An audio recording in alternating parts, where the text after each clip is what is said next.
Ya, assalamualaikum warahmatullahi wabarakatuh. Bertemu lagi dengan saya di channel saya yaitu Ngoprek Elektro. Kali ini saya akan berbagi pengalaman ya, ketika servis ya. Itu saya cerita dulu ya.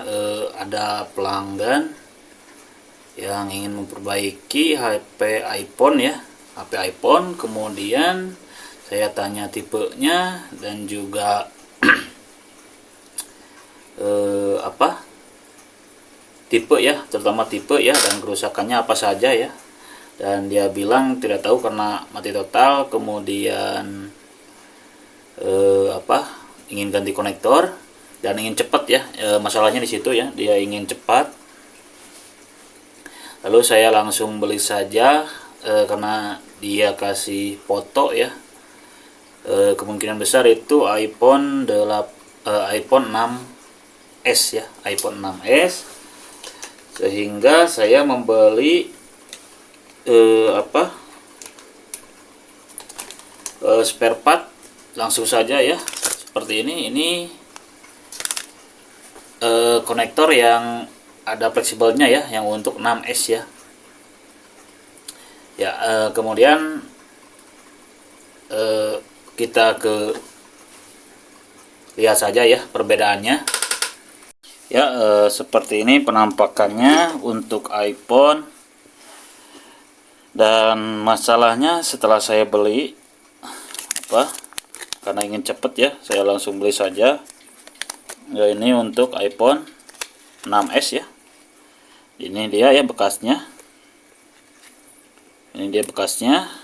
Dan setelah saya lihat, nah seperti ini, kalian bisa lihat sendiri ya. Ternyata berbeda ya. Nah, di sebelah sini. Nah, bagian sini ya, terutama di fleksibel ini, nah juga di bagian ini ya. Ternyata salah ya. Ternyata yang benar itu ini iPhone 6 ya. Ternyata iPhone 6s tidak sama dengan iPhone 6 biasa ya. Dan karena miskomunikasi ya, saya kira itu iPhone 6s. Dan kemudian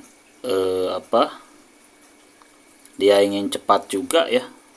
Jadi saya langsung saja beli iPhone 6s ya. Dan itu dia terus nanyain ya bagaimana. Dan setelah saya periksa ternyata saya salah beli ya, dan itu murni kesalahan saya ya. Dan memang miskomunikasi saja ya. Jadi apa hikmah yang kita bisa ambil dari pengalaman ini ya? Karena pengalaman itu bisa kita jadikan sebagai ilmu ya, atau guru ya. Karena jujur saja saya belajar ini perbaikan handphone itu secara otodidak ya. Itu yang pertama, kalau misalkan pelanggan inginnya cepat ya, cepat, kita jangan dulu beli spare partnya ya. Kita pastikan dulu, lebih baik, alangkah lebih baiknya kita bongkar dulu HP-nya ya, sebelum kita beli spare partnya. Kalau kalian tidak punya stok spare part, kita bongkar dulu HP-nya, kemudian kita lihat atau kita bawa ke toko spare part terdekat ya di rumah kalian ya. Untuk teknisi pemula seperti saya ya. Jadi kalian bongkar dulu. Kalau ada masalah yang sama seperti ini ya, saya akan lakukan seperti itu. Kalau ingin cepat, saya ambil dulu HP-nya, kemudian bongkar dulu, kemudian saya ambil spare partnya seperti ini, lalu kasihkan ke tempat penjual spare partnya ya. Oke, jadi seperti itu saja ya. Dan akibatnya ini karena kesalahpahaman, jadi yang inginan cepat malah terhambat ya beberapa hari ya. Dan itu yang punya juga sudah mulai kesal ya, dan itu murni kesalahan saya, dan saya juga meminta maaf. Jadi kita harus bertanggung jawab ya. Jadi kalau misalkan kita salah beli seperti ini saya beli hampir 4 ya. hampir 4 ya, 4 lah, bukan hampir 4 ya, 4. Dan itu saya nggak minta lagi uang tambahan ya, tetapi saya kasihkan fotonya ya, kalau saya itu salah beli, sehingga saya minta lagi waktu ya.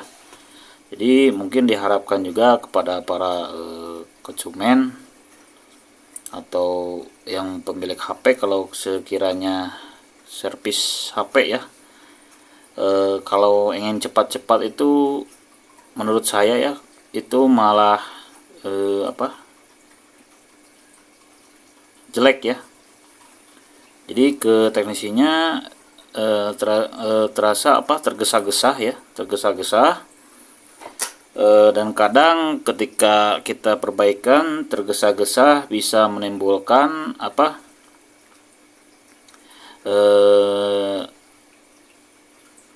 kesalahan ya, bisa membuat kesalahan. Misalkan saja kalau saya juga pernah ini perbaikan LCD ya, misalkan kalau perbaikan LCD itu karena tergesa-gesa bisa saja baut salah satu baut itu tertinggal, bahkan nempel ke speaker. Misalkan ketika kita tekan LCD-nya pecah ya, Nah, jadi hikmah atau pelajaran yang bisa diambil kalau misalkan ada lagi servisan yang ingin cepat ya, cepat-cepat, kita konfirmasikan saja kepada pelanggannya. Kita itu lambat itu jadi ingin lebih teliti ya, sehingga bisa memuaskan pelanggan ya. Apalah artinya kalau kita cepat servis tetapi hasilnya jelek ya. Jadi intinya di video kali ini satunya, yang poin pertamanya ini saya salah beli ya. Ini ternyata untuk konektor fleksibel iPhone 6 itu, ini iPhone 6 ya, jadi samanya sama iPhone 6 6G ya, tidak sama dengan iPhone 6s ya. Oke, kemudian yang kedua, servis secara tergesa-gesa itu jelek ya, Oke ya, mungkin sekian saja video dari saya. Ini cuman share saja pengalaman ya, dan mungkin bisa diambil pelajaran dari pengalaman saya ini, atau mungkin kalian punya pengalaman pribadi ya, ketika kalian servis dituntut supaya cepat ya, tapi hasilnya malah jelek ya. Kalian bisa komentar saja di kolom komentar, atau untuk para senior yang pernah mengalami juga boleh kasih solusi, komentar di kolom komentar ya. Mungkin sekian saja video dari saya, semoga bermanfaat. Jangan lupa kalian like, share, subscribe video saya. Ketemu lagi di video saya selanjutnya. Wassalamualaikum warahmatullahi wabarakatuh.